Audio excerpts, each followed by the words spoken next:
If you've seen our Planning Your 14er Climb video, that is, mountains above 14,000 feet or nearly 4,300 meters, you know that I like to use pinpoint weather forecasts to look at temperature, humidity, precipitation, and particularly lightning potential when we are doing any hike, climb, or even camping trip that will stretch above tree line.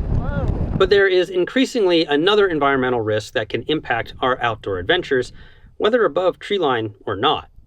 We've had more and more outings impacted by smoke and air quality.